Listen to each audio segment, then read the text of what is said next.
Friends, आज का topic है माहलवाड़ी प्रणाली यानी कि माहलवाड़ी व्यवस्था, जिसका लेक्चर नंबर 11 है ये और यूनिट है 3।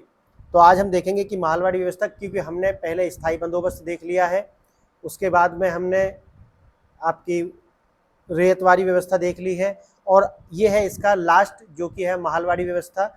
और ये दोनों का मिक्सचर है, यानी कि जो स्थायी बंदोबस्त था और जो माहलवाड़ी जो रेतवारी व्यवस्था थी, उन दोनों को गई थी, जिसे हम बोलते हैं माहलवाड़ी व्यवस्था। और माहल जो है यानी कि छोटे छोटे जो गांव हैं उनमें जो है ज़मीन का डिस्ट्रीब्यूशन कर देना, यानी कि पहले वो स्थायी बंदोबस्त भी कर चुके हैं, ठीक है। यानी कि कर की एक निश्चित प्रणाली मैं आपको ऑलरेडी बता चुका हूं कि भाई वहाँ पे एक निश्चित प्रणाली होती थी कि भाई आपको इतना टैक्स देना है, अमुक कुछ भी।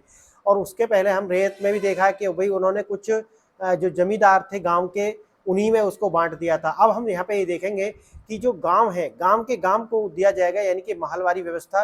और ये जो व्यवस्था है, ये व्यवस्था पंजाब, उत्तर पश्चिमी सीमा प्रांत, आगरा, मध्य प्रांत और ब्रिटिश भारत की गंगा घाटी में लाया गया था। यानी कि इसका जो आप यहाँ पे देखेंगे, इसमें अब यहाँ से देखेंगे, इसे पंजाब,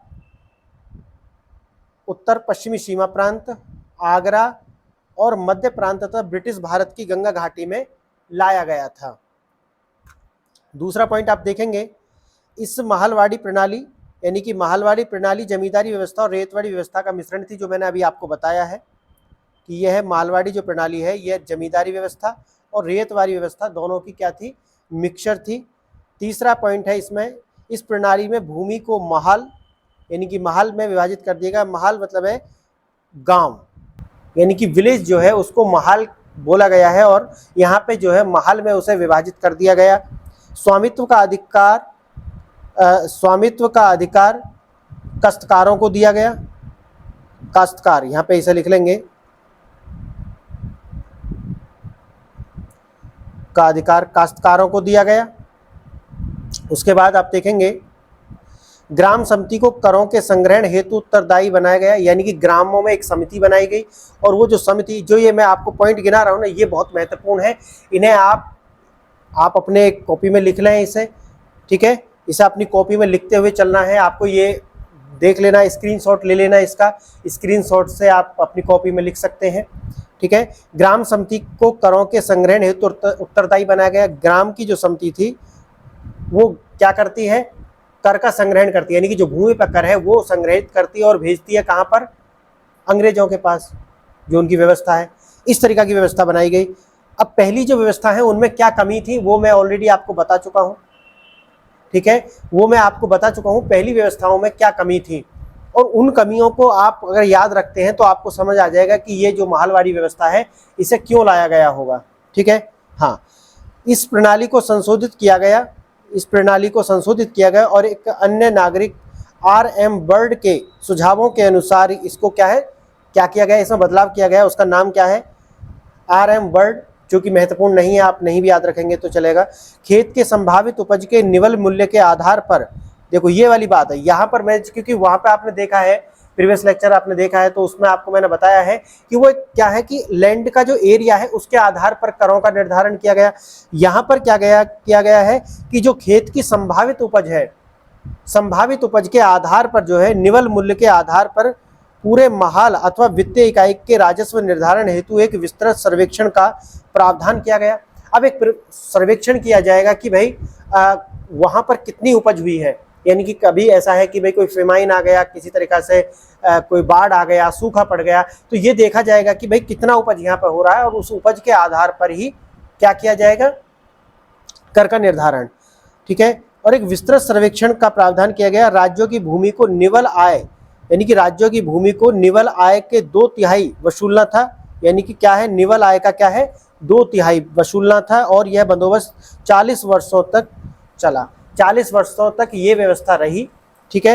ये देखो प्रीवियस लेक्चर्स आपने देखे होंगे, तो जो स्थायी बंदोबस्त है या जो आप महलवारी जो व्यवस्था थी, रेतवारी जो व्यवस्था थी, उसके सापेक्ष आप इसे रख करके देखेंगे तो यहाँ पे आपको एक अलग बात मिलेगी कि ये लैंड होल्डिंग के आधार नहीं है, इसमें निवल उपज की बात की गई है, ठीक है। नेट उपज जो है उसके आधार पर कर का जो निर्धारण ये किया जाएगा। और उसमें भी एक क्या है, समिति बनाई गई, और वो जो समिति थी वो क्या करती थी, गांवों की समिति थी। मैंने जैसे महल, तो गांवों की समिति थी, वो ज्यादा अच्छे से जानती हैं कि भाई समस्या क्या है, समस्या क्या है, और उसके आधार पर जो है वो 2/3 कर वसूल करते थे, जो भी निवल उपज हुआ है उसका, ये ज्यादा बेहतर है। ठीक है, अब बात आती है कि जो महलवारी व्यवस्था है, महल प्रणाली का प्रभाव क्या होता है।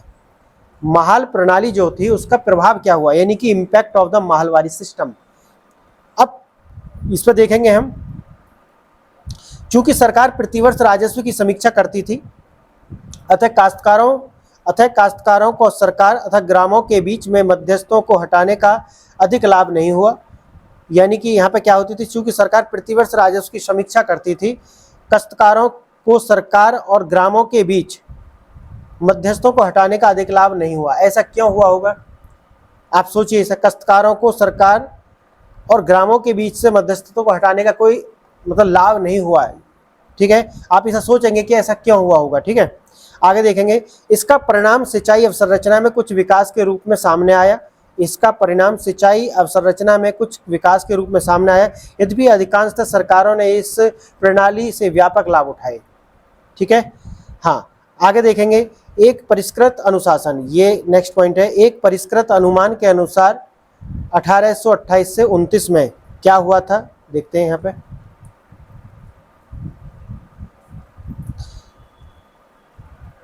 भारत की जुताई योग्य 52% भूमि रेतवाड़ी प्रणाली के अंतर्गत आती थी। ये महत्वपूर्ण है, आप याद रख लेंगे, क्योंकि प्रीलिम्स में सीधा सीधा आपसे पूछ सकते हैं। प्रीलिम्स के लिए महत्वपूर्ण टॉपिक है। यानी कि इसके अंदर कितना एरिया था, 52% इसके अंदर था। भारत की जुताई योग्य 19% भूमि जमींदारी प्रणाली के अंदर, यानी कि जुताई योग्य कितनी आती थी, वो थी 19% जमींदारी प्रणाली के अंतर्गत आती थी, जो हम पहले देख चुके हैं। भारत की जुताई का 29% महलवाड़ी, यानी कि महलवाड़ी व्यवस्था में कितनी आती थी, जो मैं अभी आपको पढ़ा रहा हूँ, 29%। भूमि बंदोबस्त की एक अन्य प्रणाली जो कि क्या थी, ताल्लुकदारी प्रणाली थी। ये मैं आपको पढ़ाया कि ये वाला आप देखना इसे। बंदोबस्त की अन्य प्रणाली थी ताल्लुकदार। ताल्लुक भी मतलब गांव की जो छोटी इकाई होती है उन्हें ताल्लुक बोलते हैं। याद है आपको, आपने इकोनॉमिक्स में देखा होगा कि जो ताल्लुक मतलब गांव की छोटी इकाई, एक हैमलेट तरीका का होता है, मतलब छोटा गांव। ठीक है, ताल्लुकदारी प्रणाली भी थी। अब इसे पढ़ने के बाद में आप देखेंगे कि निष्कर्ष क्या निकालते हैं आप।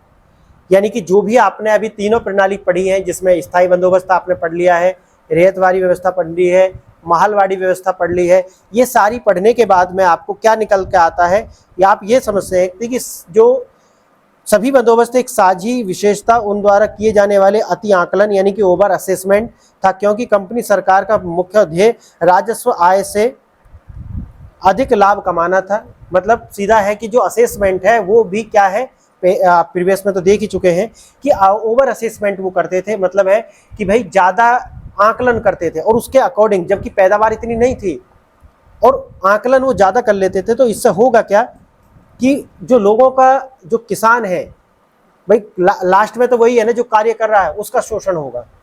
यानी कि उसका शोषण होना ही इन तीनों प्रणालियों में रहा। बाद में आकर के ये जो प्रणाली थी महलवाड़ी प्रणाली, इसमें थोड़ा सा जो है आप देखेंगे कि कुछ सही है, प्रीवियस से कुछ सही है। ठीक है, क्योंकि सरकार को लाभ नहीं हो सकता इसमें, क्योंकि अगर आप काश्तकार जो है अगर उनको लाभ देते हैं तो फिर सरकार का लाभ तो कम होगा, सीधी सी बात है। विन विन सिचुएशन तो ये है नहीं। तो यहाँ पर क्योंकि कंपनी सरकार का प्रमुख ध्येय जो था वो है राजस्व से अधिक लाभ कमाना और भुगतान से बढ़ते ऋण और बढ़ती भूमि बिक्री और बेदखली के रूप में सामने आया। कह रहा कि भाई इनका जो कार्य है, मैंने जैसा आपको बताया, अगर वो टैक्स नहीं देंगे तो भूमि का वो नीलामी कर देंगे, और जो नई भूमि होगी उस पर किस तरीका के काश्तकार रखे जाएंगे ये तो डिपेंड करेगा उस जमींदार के ऊपर, जो भी है। ऐसा नहीं है कि वो सेम ही वहाँ पर रख लेंगे, नहीं। ठीक है, जो कागज पर दिखता है वो वास्तव में होता है या नहीं, इसमें अंतर है। कागज पर पढ़ करके तो आप गदगद हो जाएंगे, भारत के आप कानून पढ़ के देखें गदगद हो जाएंगे आप, इतना अच्छा संविधान पढ़ के देखें बहुत अच्छा लिखा गया है, लेकिन बात जब एग्जीक्यूशन की आती है तो बस वहाँ पर दिक्कत है, वो फिर हो नहीं पाता है ना। ये डीएनए में नहीं है ना। अगर आप टिपिकल इंडियन है तो फिर वो आपके डीएनए में नहीं है कि आप उसे एज इट इज जैसा लिखा है आप उसे इम्प्लीमेंट कर पाओगे। फिर वहाँ पे ये मेरा है ये तेरा है वाली भावना जो है पैदा हो जाती है, और वो एज इट इज लागू होता नहीं। अगर वास्तव में भारत के संविधान को भी लागू कर दिया जाए ना, अगर ये सब कुछ छोड़ करके राजनीति से ऊपर उठो, जाति भेदभाव धर्म इनसे ऊपर उठो, तो ये देश स्वर्ग बन सकता है, लेकिन होगा नहीं। कानून अच्छे बनेंगे, लेकिन ये मैंने कहा ना कि सामाजिक बुराई है, इनका निराकरण सामाजिक हो सकता है। आप इनका सोचें कि फिर एक कानून बना दें, कानून के ऊपर एक और कानून बना दें, तो उससे होना कुछ, क्योंकि ऑलरेडी पहला जो कानून है वो अगर उस समय पे लागू हुआ होता तो आज की जो सिचुएशन है, ये नया कानून आपको नहीं बनाना पड़ता। क्योंकि समाज में धीरे धीरे रिफॉर्म आते हैं, समाज एक दिन में नहीं बदलता। इन्हीं के कानून लेकर के आए और समाज बदल जाएगा, नहीं। समाज के लिए सामाजिक शिक्षा बहुत जरूरी है, ताकि वो लॉ को फॉलो तो करें।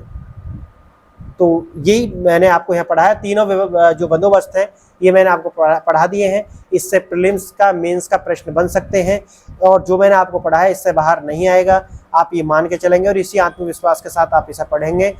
फ्रेंड्स, हम ये जो पूरा यूपीएससी विद प्रताप है, यहाँ पर ये और चैनल से भिन्न है।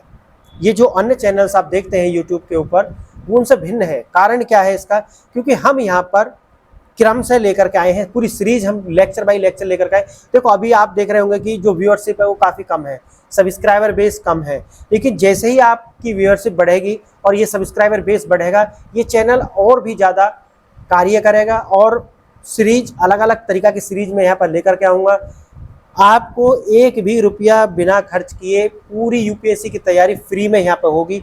एक दिन में कुछ नहीं होता, लेकिन एक दिन ज़रूर होता है। तो इसी ध्येय के साथ और इसी मोटिवेशन के साथ हम चल रहे हैं। आप इस चैनल को शेयर करें और लोगों तक पहुंचाएं और सब्सक्राइब कराएं, क्योंकि ये एक दिन का कार्य नहीं है, और ये किसी लालच और लोभ के वशीभूत होकर के नहीं है।